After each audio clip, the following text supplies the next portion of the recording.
Bueno, buenas tardes a todos. Soy la doctora Ana Benito, que ya me conocéis todos, yo creo, y hoy vamos a hablar en esta asignatura de tumores sólidos 1, del neuroblastoma. Del neuroblastoma va a haber dos clases, esta es la primera de ellas, en la cual vamos a hablar de las generalidades del neuroblastoma de riesgo bajo intermedio y fundamentalmente basándonos en todos estos puntos. Un poco sobre la introducción de lo que es el neuroblastoma, sus generalidades en cuanto a epidemiología, etiología, etopatogenia y presentación clínica, cuáles son los métodos diagnósticos y cómo se aborda este tumor inicialmente, el estadiaje y los grupos de riesgo y el tratamiento o el abordaje en concreto del neuroblastoma de riesgo bajo intermedio y algunas pinceladas sobre la cirugía del neuroblastoma. Dejaremos el resto de aspectos sobre el neuroblastoma de alto riesgo recaídas en la siguiente clase, ¿vale? Que creo que ya será después de Navidades. Comenzando con la introducción del neuroblastoma, pues realmente abarca un espectro de tumores neuroblásticos que incluye el neuroblastoma, que son la mayor parte de los casos, el ganglionoblastoma y el ganglionorma. Todos estos espectros de tumores derivan de las células de la cresta neural que están comprometidas hacia la formación del sistema nervioso simpático de las células ganglionecas de la médula adrenal.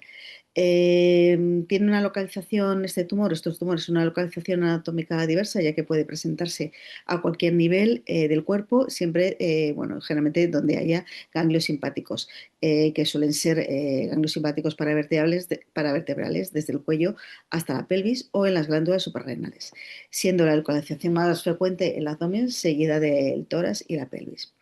El origen y patrón de migración de las células de la cresta neural o de los neuroblastos durante el desarrollo fetal es lo que va a explicar estas múltiples y diversas localizaciones anatómicas, del mismo modo que su presentación clínica, que es también muy variable y heterogénea, va a venir condicionada por la localización del tumor primario y su extensión. Aproximadamente el 50% de estos tumores van a ser metastásicos al diagnóstico, siendo los sitios de metástasis más frecuentes los ganglios linfáticos, el hígado, el hueso y la médula ósea. También, del mismo modo que tanto que su presentación clínica como su localización es heterogénea, también su historia natural es diversa, variable y con un pronóstico también muy variable.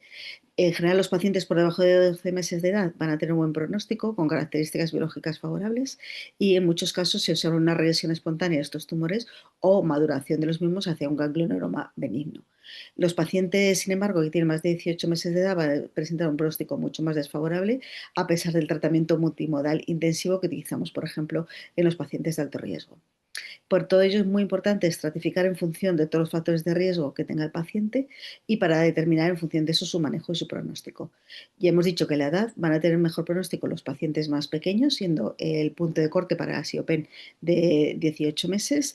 El estadio al diagnóstico pues va a depender, pues tenemos dos tipos que hablaremos más adelante, los dos sistemas de estadiaje más importantes, el International Neuroblastoma Staging System, el INSS, en el cual, bueno, evidentemente un tumor localizado va a tener mucho mejor pronóstico que un tumor metastásico. Este sistema de clasificación es un estadiaje quirúrgico. Y luego está el otro gran forma de estudiar estos pacientes, otro gran sistema que es el INRGSS del International Neuroblastoma Risk Group Staging System, que tiene en cuenta no solo la extensión, sino también la genética, especialmente, bueno, pues como ya sabéis, la amplificación del MYC. Y este es un sistema que nos va a plantear desde el inicio, plantear la estrategia terapéutica del paciente. Y por otro lado, evidentemente, la localización del tumor primario también va a tener implicaciones clínicas, biológicas y pronósticas. En cuanto a su epidemiología, es el tumor sólido extracraneal más frecuente en los niños, es el 7% de los cánceres en los menores de 15 años y también es el responsable de hasta un 15% de las muertes totales por cáncer. La supervivencia global de todos los neuroblastomas, todos los pacientes con neuroblastoma, es un 70-80% a los 5 años, aunque no llega al 50% de neuroblastomas diseminados de alto riesgo. Recordar que la neoplasia más frecuente en el primer año de vida, periodo de la edad o periodo de vida en la cual su incidencia duplica la de la leucemia. Recordar siempre que es un tumor básicamente de lactante o de la primera infancia. ya que el 90% se diagnostica antes de los 5 años de edad, siendo muy raro en los pacientes mayores de 10 años. La mediana de edad al diagnóstico es de 18 a 22 meses por todo esto. Bueno, pues algunas series se observa una discreta predominancia en varones y la incidencia anual global es como de 9,7 casos por millón de niños. En España, más o menos, tendremos unos 95 o 100 casos al año. En cuanto a su etiología es desconocida, no hay factores de riesgo identificados, solo el 1 o 2% de los casos son familiares y generalmente se asocian a mutaciones germinales en el gen ALK, la mayoría de estos casos familiares, o en FOXX2B. En cualquier caso, estos casos familiares son de herencia autosómica dominante y de una penetrancia variable y pueden aparecer tanto tumores benignos como malignos dentro de la misma familia, multifocales y también a edades tempranas. La mayoría de los casos son esporádicos y de todos ellos solamente un 6 o un 10% tienen mutaciones activadoras en ALK y el 4% de los neuroblastomas de alto riesgo tienen también mutaciones con pérdida de función en FOX2B, asociados a otras neurocrestopatías como pueden ser la enfermedad de Hirschsprung o el síndrome de Ondine. Y también se ha visto asociado con otros síndromes, como por ejemplo enfermedades relacionadas con mutaciones de NRAS, como son el síndrome de Costello, el síndrome de Noonan o la neurofibromatosis tipo 1, y también asociados a mutación TP53 o también al síndrome de Beck-Wiedemann o al síndrome de paraganglioma feocromocitoma familiar. En cuanto a la etiopatogenia, pues ya hemos dicho que es un tumor embrionario derivado de los progenitores simpático-adrenales de la cresta neural, que es un tejido primitivo transitorio, derivado del neuroectodermo. A partir de la quinta semana de edad gestacional, las células de la cresta neural van a migrar hacia ambos lados de la aorta dorsal y donde forman las cadenas simpáticas paravertebrales. Y también migran por delante de la aorta dorsal, formando los plexos celíaco y mesentérico. En la sexta semana de edad gestacional, las células del ganglio simpático suprarrenal, que también se origina en la cresta neural, van a migrar hacia la corteza y la médula suprarrenal, donde se diferencian en células cromafines que contienen fundamentalmente catecolaminas y otras sustancias como el neuropéptido I, la sustancia P y la serotonina o la serotonina.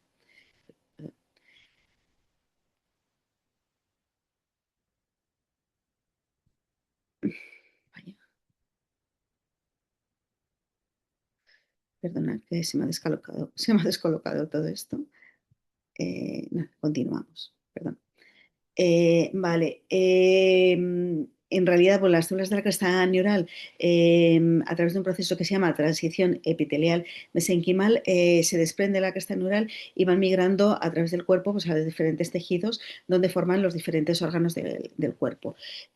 Toda esta fase premigratoria y migratoria va a estar controlada por una serie de factores que son factores señales externas, factores de transcripción y también eventos epigenéticos, que es lo que van a controlar y regular toda esta migración y maduración de los neuroblastos o del resto de células de la cresta neural. Cuando se detiene o queda desregulado este proceso de maduración en cualquiera de sus fases, se puede iniciar la transformación marina de los neuroblastos. Tiene un papel importante sobre todo el NMIC, sobre todo la sobreexpresión de NMIC y las mutaciones activadoras de ALK en el desarrollo del neuroblastoma. Fundamentalmente el NMIC es el que tiene mayor papel oncogénico, ya que activa la proliferación e inhibe la maduración de los neuroblastos. Cuando las alteraciones en la maduración pues ocurren en un estadio muy precoz del desarrollo, pues vamos a tener tumores más indiferenciados y de peor pronóstico y viceversa.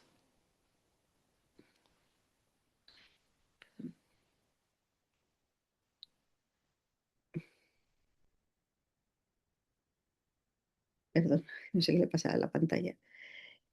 Se ha invocado un modelo genómico en cuanto a la oncogénesis del neuroblastoma, aunque todavía está bueno, en fases pendiente de todavía comprobar todas estas teorías, según la cual, bueno, pues básicamente todos los neuroblastomas se originarían en el mismo precursor de la cresta neural, pero debido a diversos tipos de inestabilidad genómica, se indicarían alteraciones diversas y finalmente quedarían lugar a tumores con diferente comportamiento clínico.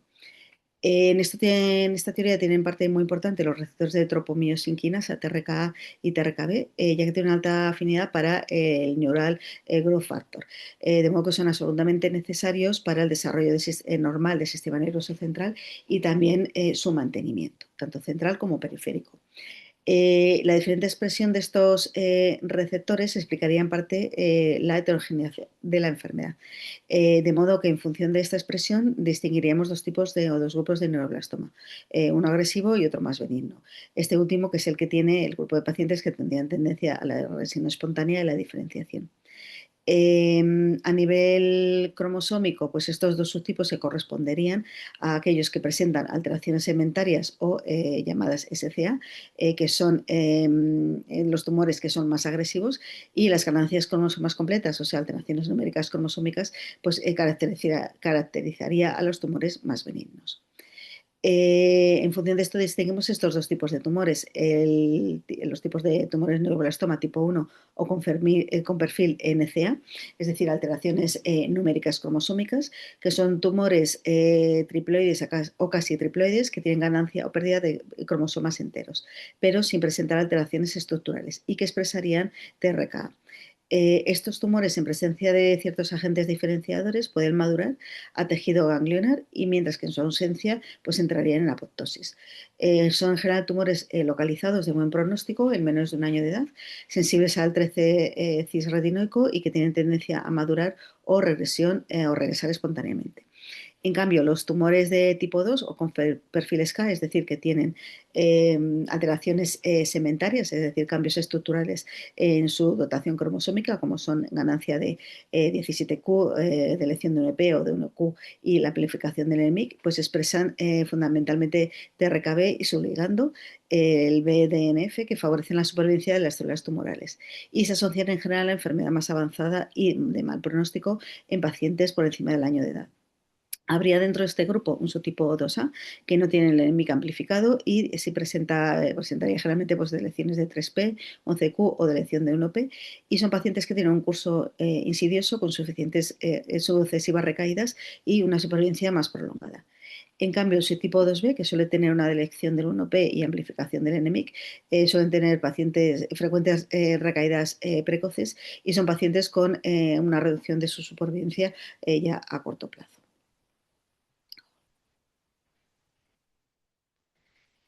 ¿Cuál es la presentación clínica del neuroblastoma? Bueno, pues heterogénea, como ya hemos dicho. Hay pacientes con neuroblastomas localizados, que muchos de ellos pueden estar asintomáticos, y detectamos el neuroblastoma como un hallazgo casual, por ejemplo, una masa abdominal torácica, una masa suprarrenal en un lactante que se hace una ecografía abdominal por cualquier otra causa. Y el otro lado del espectro pues estarían los pacientes con enfermedad metastásica que ya presentan síntomas sistémicos. Son pacientes que se presentan ya con palidez, con regular estado general, con anemia, dolor de extremidades y febrícula. Y suelen ser niños un poquito más mayores. Las localizaciones más frecuentes de neuroblastoma ya hemos dicho que son el abdomen, el 65%, y aparecen especialmente en niños mayores. Y el mediastino, que es más una localización más propia de los lactantes. El 1% de los casos se diagnostican por las metástasis o son tumores metastásicos en los cuales pues no se puede localizar el tumor primario, pero es una situación relativamente infrecuente. ¿Y cuáles son los síntomas que tienen estos pacientes? Bueno, pues dependiendo de la localización, por supuesto.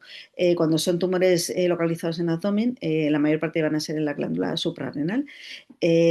Como ya he dicho, pues son asintomáticos, generalmente en recién nacidos y lactantes. Pueden presentarse como una masa abdominal asintomática que detectan casualmente los padres o el pediatra, en el caso de la localización retroperitoneal. Y cuando son tumores abdominales muy grandes, pues se presenta una distensión abdominal importante, con estreñimiento, dolor abdominal agudo o agudo, generalmente relacionado con hemorragia intratumoral, o también hipertensión arterial por compresión de los vasos renales. Cuando están localizados a nivel cervical o mediastino, puede aparecer un síndrome de Horner por lesión del ganglio estrellado cervicotorácico, que consiste en la presencia de tosis palpebral, miosis y anhidrosis ipsilateral. Los tumores torácicos, pues es con frecuencia un hallazgo casual en la placa de tórax, que se realiza a lo mejor por un paciente que tiene una tos persistente o una dificultad respiratoria, y cuando son muy grandes, pues evidentemente pueden comprimir todas las estructuras intratorácicas y desplazar la vía aérea, el parénquima pulmonar, y a veces pueden producir un síndrome de vena cava superior. Los tumores paraespinales, pues el mayor riesgo que tiene es el de producir una compresión medular, por invasión a través de los agujeros de conjunción fundamentalmente, y suele ser más frecuente cuando son de localizaciones torácicas y en lactantes. Y en cuanto a la pelvis, pues los síntomas son compresivos, tipo retención urinaria y estreñimiento. Los síntomas sistémicos ya lo hemos comentado: fiebre, irritabilidad, pérdida de peso, astenia, anorexia, hipertensión arterial, una diarrea intratable o un síndrome osoclonos mioclonos, como síndromes paraneoplásicos. En cuanto a la enfermedad metastásica, pues más del 50% de los pacientes se la presentan al diagnóstico, y fundamentalmente los niños más mayores, y un 40% en los lactantes. Las metástasis se desarrollan por diseminación hematógena o linfática, y fundamentalmente afectan la médula ósea y los huesos. Estos pacientes pueden presentar dolor de ambulación, irritabilidad en los lactantes, inflamación, cojera, una infiltración de huesos periorbitarios en el niño más mayor, y también retrovulvar, que da la cara típica que conocéis todos, que es la de ojos de mapache, debido a las equimosis periorbitarias que producen. También esta diseminación hematógena con infiltración de médula ósea, pues puede producir la anemia o justificar esta anemia de trombocitopenia que presentan algunos pacientes al diagnóstico. Y luego también puede haber metástasis en hígado y piel, aunque son más frecuentes en los menores de 18 meses de edad. Aquí hay que distinguir un subtipo que se llama 4S o MS, que se refiere a un subtipo especial de enfermedad metastásica o diseminada, que es una forma de presentación especial en lactantes, con metástasis diseminadas a hígado, médula ósea y piel. Y un tumor primario que generalmente es de pequeño tamaño y generalmente es suprarrenal, y que tiene tendencia a la regresión espontánea. Estos pacientes, a pesar de su curso previsible benigno, sí que pueden tener complicaciones iniciales dependiendo de la extensión de la enfermedad al diagnóstico, ya que la infiltración hepática puede ser masiva, progresar rápidamente y además causar una insuficiencia hepática o compresión de la vena cava, junto con una gran distensión abdominal. De forma que el paciente puede presentar dificultad respiratoria, insuficiencia renal, edema escrotal de miembros inferiores, especialmente cuando los pacientes son muy pequeños, por debajo de 3 meses de edad. Este es un ejemplo de uno de estos casos. ¿Veis? Bueno, pues es lo que se llama un síndrome Pepper, toda esta hepatomegalia inmensa que tenía esta paciente, que tenía, creo recordar en ese momento, 9 meses de edad al diagnóstico, y veis todas esas metástasis hepáticas que tenía la paciente, y esa gran hepatomegalia que tenía. Los síndromes paraneoplásicos del neuroblastoma fundamentalmente son estos: el síndrome soclono-mioclono, que aparecen en 2 o 4% de neuroblastomas, y son pacientes que tienen una irritabilidad continua con movimientos incontrolados de los ojos en todas direcciones, que es lo que se conoce como soclonos, y a veces presentan también ataxia cerebelosa y mioclonías. Se supone que tiene una etiología autoinmune, y suelen ser neuroblastomas localizados, generalmente benignos, sin amplificación de NEMIC y con buen pronóstico. El síndrome en sí puede dar o determinar a largo plazo secuelas motoras y cognitivas, déficit de lenguaje y trastornos del comportamiento. El tratamiento son glucocorticoides y monoglobulinas intravenosas, y la resección del tumor. Ya que el 50% de estos casos, aunque el síndrome de soclonos mioclonos lo pueden causar otras entidades, fundamentalmente infecciones víricas, pero el 50% de los casos que se presenten se asocian a un neuroblastoma, con lo cual siempre estamos obligados a buscar o a descartar un neuroblastoma en uno de estos casos. El otro síndrome paraneoplásico fundamental es la secreción de péptido intestinal vasoactivo, que aparece en torno a un 7-9% de los neuroblastomas, que es una diarrea secretora intratable, con hipopotasemia, hipocalcemia y deshidratación. Y también en este caso, pues la resección quirúrgica suele resolver los síntomas. Y luego está síndromes asociados a la secreción de catecolaminas, que en algunos casos pueden determinar taquicardia, rubor facial y hipertensión arterial, pues un número relativamente frecuente de casos. Estos son algunos de estos síndromes clásicos reconocidos de neuroblastoma: el síndrome de Pepper, que ya hemos hablado, la hepatomegalia masiva con múltiples metástasis hepáticas en pacientes menores de un año; el síndrome de Horner, por afectación del ganglio estrellado; el síndrome de Hutchinson, que es esta cara de mapache por la infiltración orbitaria; el síndrome de soclonos-mioclonos, que también se llama síndrome de Kingsborn; el síndrome de Kerner-Morrison, que es esta diarrea secretoria intratable; y el síndrome de Blueberry-Muffin, que ya sabéis que lo puede producir también otras entidades, como la leucemia mieloide aguda, pero bueno, también es muy característico del neuroblastoma en neonatos, que son estas múltiples máculas, pápulas y nódulos en la piel de color rojo violáceo en recién nacidos. En cuanto al diagnóstico, bueno, pues hay varias pruebas que son mandatorias que debemos hacer. Evidentemente, pues hemograma, coagulación básica y una bioquímica básica, como a todos nuestros pacientes, incluyendo ferritina, LDH y enolasa neuronal específica, y unas catecolaminas en orina.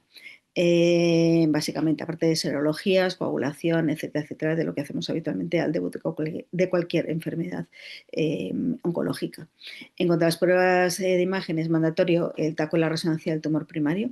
Generalmente preferimos la resonancia de cara luego a evaluación, a seguimiento evolutivo, y que el cirujano puede valorar probablemente después pueda valorar pues, las relaciones del tumor con las grandes estructuras o los grandes vasos sanguíneos a la hora de la cirugía, pero bueno, habitualmente bueno, pues hacemos TAC y resonancia.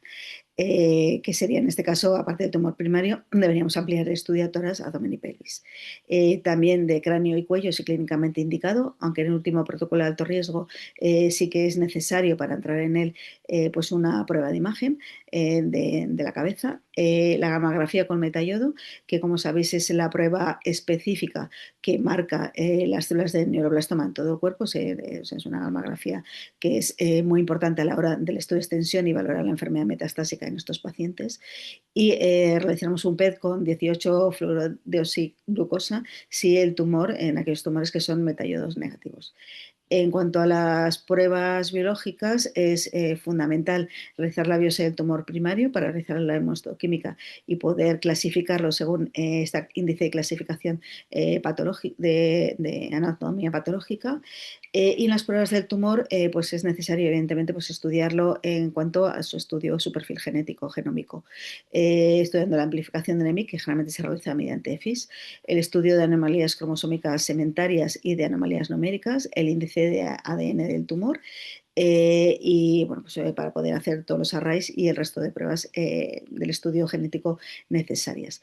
Al mismo tiempo haríamos un aspirado, una biopsia de médula ósea bilateral con luminohistoquímica para determinar si el tumor está infiltrando o no la médula, y por supuesto pues el análisis genómico de las mutaciones.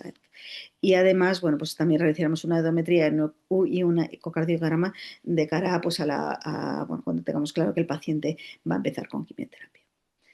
Los criterios diagnósticos de neuroblastoma, bueno, pues el diagnóstico definitivo debe cumplir uno o dos de estos, que es un diagnóstico histológico inequívoco, que se ha realizado en tejido tumoral mediante microscopio óptico, o un aspirado o biopsia de médula ósea que también contiene células tumorales inequívocas. En cuanto a los datos de anatomía patológica, ya sabemos todos que es un tumor de células pequeñas, redondas y azules, formada por células gangliónicas, que son los neuroblastos, y células reactivas, que es el estroma de Swan. Este estroma inhibe la proliferación e induce la maduración de los neuroblastos. Y en función de la composición del tumor, pues tenemos tres patrones histopatológicos que van a reflejar el espectro de maduración y diferenciación de esta enfermedad, que al final pues, es un espectro continuo de la misma. Tenemos en primer lugar el neuroblastoma típico, que está formado por células pequeñas de tamaño uniforme, con prolongaciones neuríticas, que esto es patognomónico, y pseudorosetas, que se llama de Homer-Wright. Y es un neuroblastoma pobre en estroma schwanniano. De este hay tres tipos: el indiferenciado, el pobremente diferenciado y el neuroblastoma en diferenciación. Luego estaría el ganglionoblastoma, que es un paso más adelante, que es un tumor heterogéneo con características del anterior y del posterior en diferente proporción, que es y de estos pues hay también dos tipos. El entremezclado, que es un ganglionoblastoma rico en estroma, y el nodular, que tiene unas zonas ricas en estroma y otras pobres en estroma. Y dentro de estos dos, pues ese tipo nodular se asocia a peor pronóstico. Y el ganglionoma diferenciado, que es aquel que tiene células ganglionares maduras, es rico en estroma y rico en células de Schwann. Y de este también hay uno en maduración y otro maduro. Esta es una diapositiva que resume todos los pasos que se han ido dando en las últimas décadas respecto a la clasificación, estadiaje y avance en el conocimiento del pronóstico de la enfermedad. Estos son, digamos, un resumen de los grandes hitos que se han conseguido en el conocimiento del neuroblastoma, que vamos a ir comentando. En primer lugar es la clasificación histopatológica. O sea, en primer lugar voy a hablar de la clasificación histopatológica y el primer evento fue el desarrollo de la clasificación o el sistema de SIMADA de 1984, que posteriormente se amplió con el desarrollo del International Pathology Classification en 1999, que es el que se utiliza actualmente. Esta es la clasificación que, bueno, se basó en la clasificación de SIMADA y tiene en cuenta, pues eso, la cantidad de estroma schwanniano y también si el neuroblastoma está más o menos diferenciado de las células ganglionares y el índice de cariorexis. La clasificación de SIMADA inicial es una clasificación histológica en la que se combinaba edad, el grado de diferenciación, el índice de mitosis cariorexis y tenía valor pronóstico del mismo modo que la conserva la actual clasificación, que es una clasificación de SIMADA pues ya revisada por patólogos tanto de Estados Unidos como de Europa. Y luego esta clasificación, como digo, tiene valor pronóstico. Lo que es el neuroblastoma. Bueno, pues como digo, pues hay tres tipos. El neuroblastoma que está más diferenciado, pues generalmente en pacientes más pequeños, pues va a tener un pronóstico favorable. Mientras que aquellos neuroblastomas que son pobremente diferenciados y en pacientes más mayores, el pronóstico va a ser más desfavorable. Del mismo modo que en el caso de los ganglionoblastomas. El ganglionoblastoma nodular clásico y otra variante de neuroblastoma nodular que no tienen nódulos visibles, pues pueden tener también bueno, tanto un pronóstico favorable como desfavorable. Mientras tanto, el ganglioblastoma entremezclado como el subtipo de maduración van a tener un pronóstico favorable.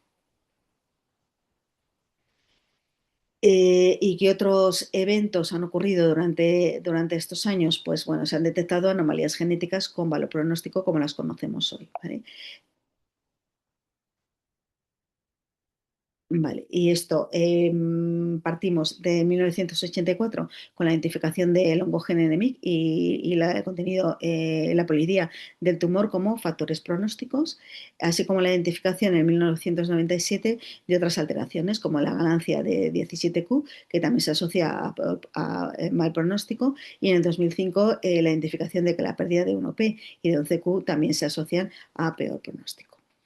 Estas anomalías genéticas se han ido incorporando también dentro de todas estas clasificaciones métodos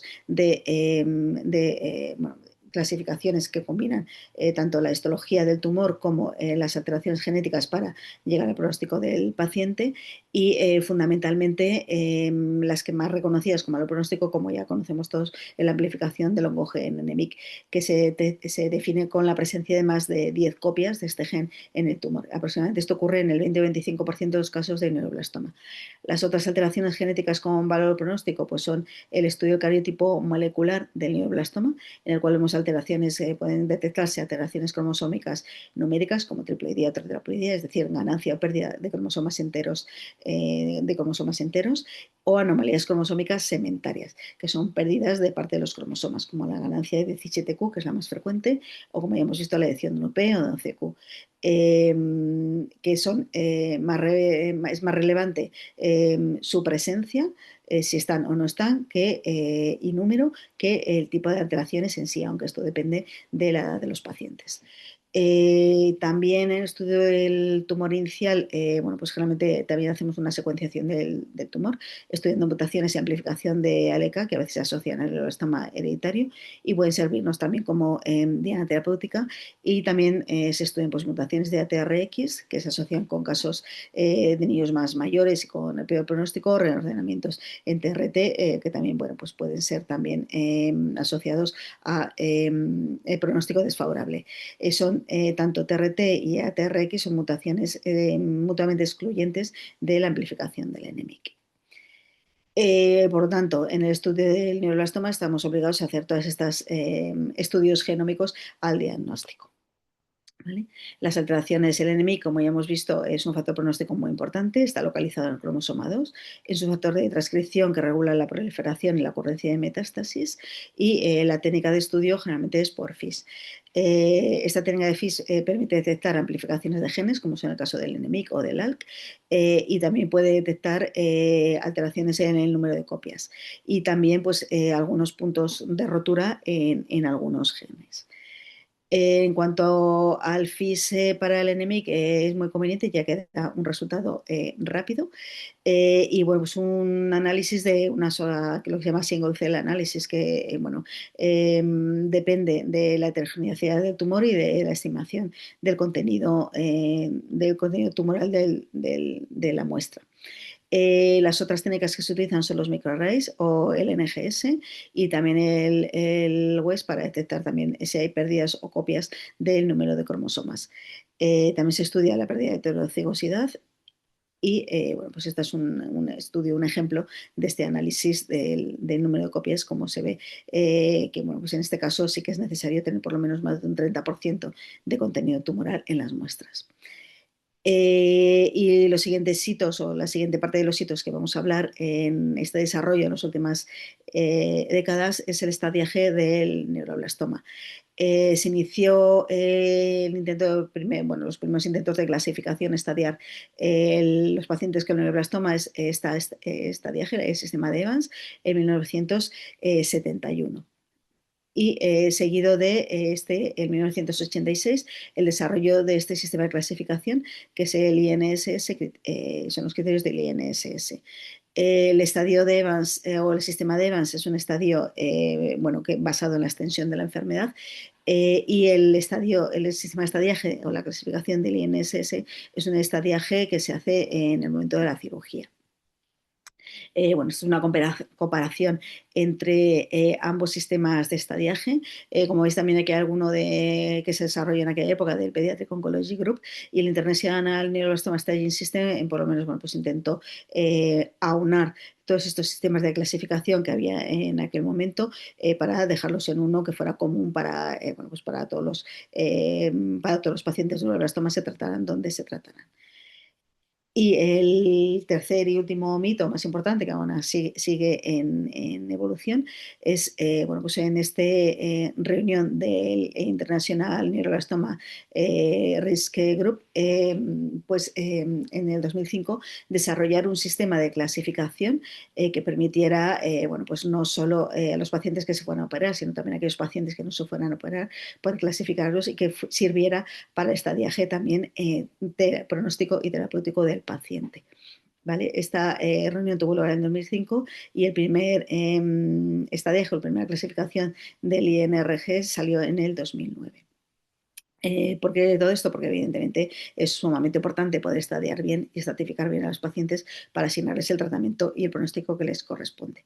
Esta es una comparación entre el International Neuroblastoma Staging System, que como digo es un sistema de estadiaje quirúrgico, que en principio pues evidentemente pues, de este sistema se quedaban fuera pues aquellos pacientes que inicialmente no se iban a operar, como eran los estadios L1 o aquellos pacientes lactantes MS o aquellos pacientes con masas suprarrenales.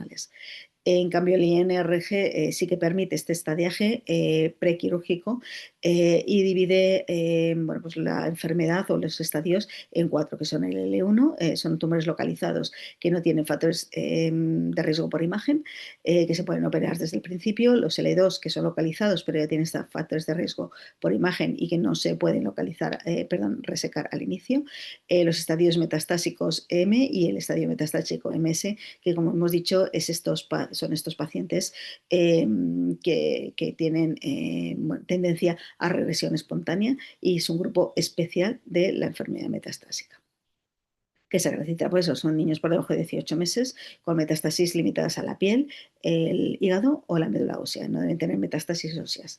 Y en la médula ósea menos de un 10% de infiltración. Como digo, pues estos sistemas de estadiaje inicial del INRGS en 2009 ya incluyeron estos factores de riesgo por imagen. Este sistema, como digo, permite realizar estadiaje antes del tratamiento postquirúrgico y además de las características radiológicas, el INRG pues, introdujo otros cambios que fue eliminar la evaluación de los ganglios linfáticos y la extensión a través de la línea media que tenía el sistema del INSS y usar 18 meses en lugar de 12 meses como punto de corte para definir la enfermedad MS. Este es un estudio de más de 8.000 pacientes del INRG Task Force, en la que bueno, pues en el 2009 pues, estudiando estos factores de riesgo que podían tener los pacientes dependiendo de su pronóstico y estadiaje inicial acorde con el INSS. Estudiaron más de 35 variables y más de 13 factores pronósticos al diagnóstico. Que son estos factores que ahora conocemos y que están incluidos en el actual sistema de estratificación del neuroblastoma, como son la edad al diagnóstico, la histología, el grado de diferenciación, la presencia o no de amplificación del ENEMIC, de la delección del 11Q, la euploidía contenida de ADN de las células tumorales y secundariamente pues, la presencia de alteraciones segmentarias o numéricas cromosómicas. En función de esto se clasificaron en 4 categorías con diferente supervivencia libre de enfermedad a los 5 años. Los pacientes de muy bajo riesgo tienen una supervivencia por encima del 85%, los de bajo riesgo entre el 75 y el 85%, los de riesgo intermedio entre un 50 y un 75% y los de alto riesgo por debajo del 50%. Esta es la clasificación como la conocemos ahora, con sus diferentes subgrupos. Y bueno, aquí sí que vemos que como los pacientes MS, al contrario del sistema de clasificación de SIOPEN, se clasifican son pacientes con el punto de corte es por debajo de 18 meses. El estadiaje INRG, como digo, pues nos da la posibilidad de cirugía y el grupo, según la extensión de la enfermedad, y el grupo de riesgo pues, de este estadiaje, pues, que tiene en cuenta estadio, edad, factores biológicos, nos va a dar la aproximación al tratamiento del paciente. Bueno, esto es bueno, pues, como los pacientes de bajo riesgo, riesgo intermedio, alto riesgo, van a tener diferentes tratamientos, por supuesto, y como también varía su supervivencia en función de su estadiaje, su clasificación. Los pacientes de bajo riesgo en general van a tener solamente cirugía con o sin observación. Los de riesgo intermedio pueden tener cirugía, quimio-radioterapia, siempre un tratamiento adaptado al riesgo, y los pacientes de alto riesgo van a llevar absolutamente todo el tratamiento completo. ¿Cómo tratamos a los pacientes riesgo bajo e intermedio? Pues hasta ahora pues, estamos tratando con este protocolo, el conocido como el INES, que es el European Low and Intermediate Risk Neuroblastoma, que actualmente ya se ha cerrado, aunque lo seguimos tratando a los pacientes según las indicaciones de este protocolo hasta que aparezca uno nuevo. También hay unas recomendaciones que lo podéis bajar de la página de la SIOPEN o de la SIOP sobre recomendaciones sobre el tratamiento de los neuroblastomas de bajo riesgo. No es un protocolo, sino una serie de neuroblastomas. En el sistema de estadiaje del INES, aquí cambia respecto al anterior, del INRGS, pues fundamentalmente que el L1 no incluye en el INES esta definición de que está en definido o, digamos, circunscrito a un solo compartimento, no, o sea, no hace falta que esté solamente confinado a un solo compartimento, ¿vale? Puede ser un tumor localizado siempre y cuando no afecte a estructuras vitales, según lo definan las pruebas de imagen. El otro cambio grande es que considera la edad de 12 meses como punto de corte para definir el estadio MS, no 18 meses como se hace en la clasificación del INRGS normal o habitual.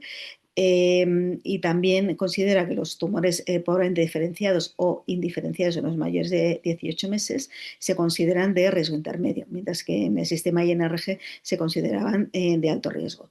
La presencia de también, según este sistema adaptado a SIOPEN, las metástasis óseas a las menores de 12 meses se deben comprobar siempre, recomienda comprobar con TAC resonancia, y también en este caso pues define lo que son las alteraciones sementarias cromosómicas, todas en conjunto, no una por una o de forma aislada. Tiene en cuenta todas en conjunto. ¿Vale? Como ya hemos dicho, es más su presencia, su ausencia, que su número y tipo. El ensayo clínico Lines pues, divide a los pacientes en un grupo de bajo riesgo, que son pacientes con el blastoma que no tienen amplificación del NMIC y que pueden tener o no alteraciones o síntomas amenazantes para la vida. Son niños por debajo de 18 meses que tienen neuroblastomas localizados, pero en estadio L2, o niños por debajo de 12 meses con estadios MS, pero que evidentemente pues, no tengan afectación de ósea, de pleura, pulmón o sistema nervioso central. En cambio, en los grupos de riesgo intermedio son pacientes mayores de 18 meses con estadios L2 pero sin NMIC amplificado, pacientes por debajo de 12 meses con una enfermedad diseminada, metastásica, pero que ya no entra dentro de la definición de MS, es decir, que puede afectar hueso, pleura, pulmón o sistema nervioso central, pero que no tienen amplificación del NMIC, y también pueden ser niños, también agruparía o incluiría a aquellos niños con neuroblastoma localizado de L1 resecado y con amplificación de NMIC. Este es un esquema que, bueno, pues yo creo que conoceréis todos, en el cual, bueno, pues, se resumen todos estos grupos de riesgo y, bueno, las indicaciones de tratamiento según el protocolo LINES. Y esto, bueno, pues otro resumen similar. Comentando algunos detalles, pues los pacientes de riesgo muy bajo, pues neuroblastoma L1 de riesgo muy bajo sin NMIC amplificado, pues se beneficia, bueno, exclusivamente con la cirugía sería suficiente. Las masas neonatales suprarrenales requieren observación durante un cierto tiempo hasta que progresan o desaparecen, y los ganglioneuromas pues también son candidatos a resección quirúrgica y observación. Los pacientes de bajo riesgo, como hemos comentado, se agrupan dentro de estos grupos de LINES, que son los grupos E1 a 6, que son pacientes que no tienen amplificación de NMIC, en estadios L2 por debajo de 18 meses o estadio MS por debajo de 12 meses. Pueden tener anomalías cromosómicas en función de que tengan anomalías cromosómicas sementarias o síntomas amenazantes para la vida, pues la indicación sería observación o quimioterapia y cirugía. Este es un resumen también bueno, de la SIOP, que no es propio del protocolo LINES, que como digo está cerrado, pero sí de esta guía de Standard Practice de las recomendaciones para el tratamiento o el manejo del neuroblastoma de bajo riesgo, que también os recomiendo consultar. Como digo, los ganglionoramas serían candidatos a cirugía, las masas neonatales a cirugía y observación hasta que progresan o regresan. Los pacientes con L1, estadios L1 sin amplificación de NMIC se tratarían solamente con cirugía. Los estadios L2 sin amplificación de NMIC y por debajo de 18 meses, pues depende. Si no tiene alteraciones amenazantes para la vida, sería en principio observación hasta que progresen o desarrollen estas alteraciones o síntomas preocupantes, en cuyo caso sí serían candidatos a tratamiento. Y los pacientes que ya se presentan con alteraciones amenazantes para la vida, pues les daríamos quimioterapia hasta que desaparezcan estos síntomas y se pueden operar. Y también con los pacientes que, aunque no tengan o tengan estas alteraciones amenazantes para la vida, pero tengan alteraciones alimentarias, sí también recibirían quimioterapia y cirugía cuando desaparezcan dichas alteraciones de riesgo por imagen. En cuanto a los pacientes en estadios MS, sí en amplificación del EMIC por debajo de 12 meses. Si no tiene alteraciones amenazantes para la vida, se podrían solamente observar y en caso de que las tuvieran, pues daríamos quimioterapia, por ejemplo, como comentábamos en el caso de pacientes que desarrollen una hepatomegalia masiva que puede amenazar su vida. Este es un resumen de estas alteraciones amenazantes para la vida que podéis encontrar en cualquier protocolo, que fundamentalmente son bueno, pues un neuroblastoma intraespinal con riesgo de compresión medular o alteraciones sistémicas como dolor que necesite opioides para controlar el tratamiento, alteraciones gastrointestinales importantes como vómitos que precisan nutrición por sonda nasogástrica o intravenosa o una pérdida de peso importante, o también la diarrea esta secundaria a la producción de epiteto intestinal vasoactivo que no responde a la quimioterapia. También es una, y en cuyo caso sería una indicación también de cirugía. También síntomas de dificultad respiratoria como taquipnea, necesidad de oxígeno o soporte ventilatorio, cuando hay alteraciones hipertensión arterial sistémica o una afectación de la vena cava inferior que da lugar, por ejemplo, a edema de miembros inferiores. La alteración renal también o la alteración hepática o una alteración de la función hepática, presencia de coagulación intravascular diseminada o trombopenia o una disfunción intestinal o de la vejiga urinaria secundaria a compresión tumoral. Como digo, los L1 sin amplificación de EMIC, solo cirugía. Un mes después de realizar esta cirugía, pues es aconsejable realizar un TAC con una resonancia, pues valorar si ha quedado algún resto tumoral. Los pacientes L2 sin amplificación de EMIC y menos de 18 meses, pues en principio, si no tienen alteraciones amenazantes para la vida y el perfil genómico pues no es de SCA, pues en principio se podría hacer observación. Ir pues, valorando o realizando pruebas cada 2 meses pues, para ver si progresan o no progresan. En el caso de que progresen sí que estaría indicada la quimioterapia, que como veis o como sabéis el régimen indicado de primera, en primera línea sería el etoposide con carboplatino. Ya que son drogas que son bien conocidas, manejamos bien y tenemos mucha experiencia con estos tratamientos y además son seguras para los lactantes. Si empezamos con un VP carbo y el paciente, a pesar de esta quimioterapia progresa, lo cual es bastante relativamente infrecuente, pues se trataría a continuación con un CAD. Vale.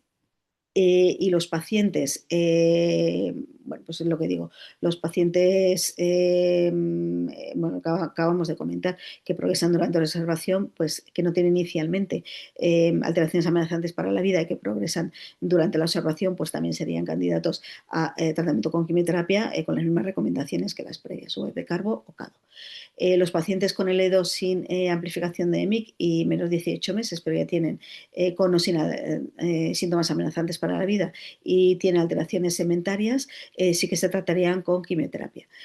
Si no tienen síntomas amenazantes, serían 2 ciclos de VP carbo, reevaluar y si están estables, volver a otros 2 ciclos y volver a evaluar y valorar en ese caso si son candidatos a cirugía, siempre y cuando hayan desaparecido las imágenes, las imágenes o factores de riesgo por imagen, y los que ya tienen síntomas amenazantes del inicio recibirían 2 ciclos de VP carbo y tras la primera evaluación pues se definiría si han desaparecido estos síntomas amenazantes, recibirían otros 2 ciclos y se evaluaría igualmente de cara a ver si son candidatos a la cirugía, y cuando tienen síntomas amenazantes recibirían después de los primeros 2 VP carbo 2 CADOS y se volverían a valorar para ver si son candidatos a cirugía. Como digo, los estadios MS sin amplificación de MIC menor de 12 meses, si tienen alteraciones amenazantes para la vida, con el MIC no amplificado, pues también serían candidatos a cirugía y en caso contrario, pues serían candidatos solamente a observación. Y aquí lo mismo, los pacientes también MS, también con SCA, pues también serían candidatos a quimioterapia y luego valorar si son candidatos a la cirugía. En cuanto al grupo de riesgo intermedio, son los grupos de INES 7 a 10, que son pacientes sin amplificación de NEMIC, que son estadios L2 por encima de 18 meses y estadios M por debajo de 12 meses. Pueden tener o no también anomalías cromosómicas sementarias y también va a depender el tratamiento de su histología. Y pueden también requerir quimioterapia, cirugía, radioterapia retinoico. Van a recibir tratamientos similares a alto riesgo, pero no van a necesitar el tratamiento completo, como por ejemplo las altas dosis de quimioterapia. El grupo 7 son los pacientes con estadio L2, con ganglionomastoma nodular o indiferenciación, sin amplificado por encima de 18 meses, que recibirían 4 ciclos de quimioterapia y cirugía.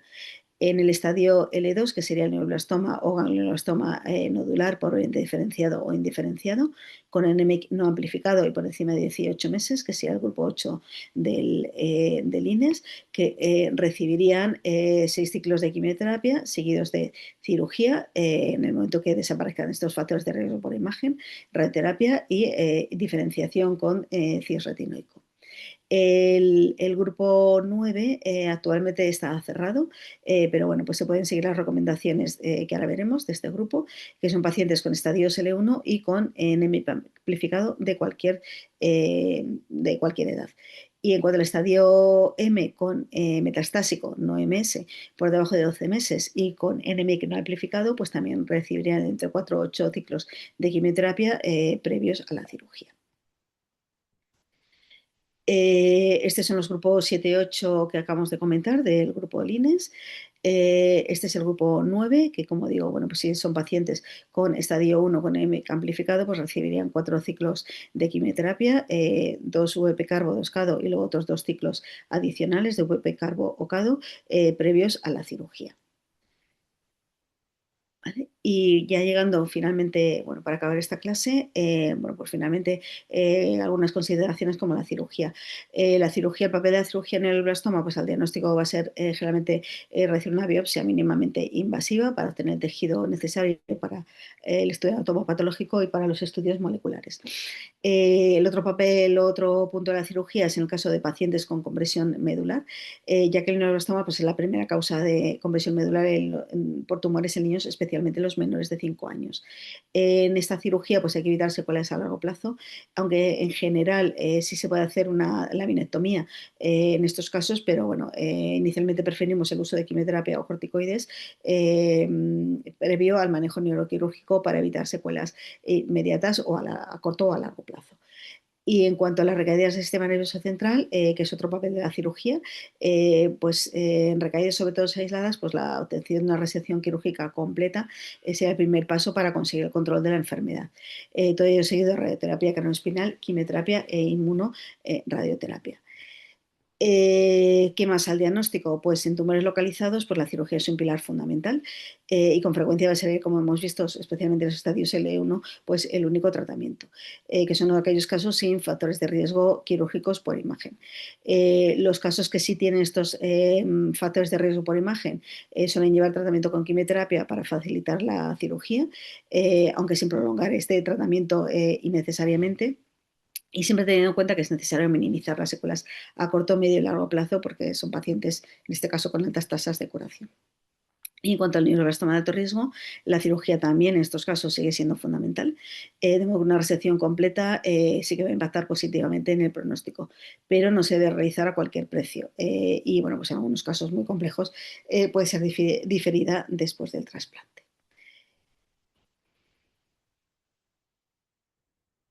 Vale.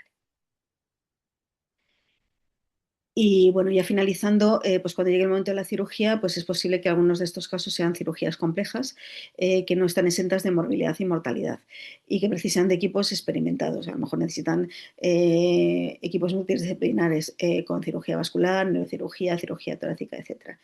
Cuando nuestro centro no es posible atender a estos pacientes, pues existen 3 centros acreditados CESUR para neuroblastoma en España, que son la Virgen del Rocío, la Fe y Valdebrón, a los cuales pues, se pueden derivar estos pacientes.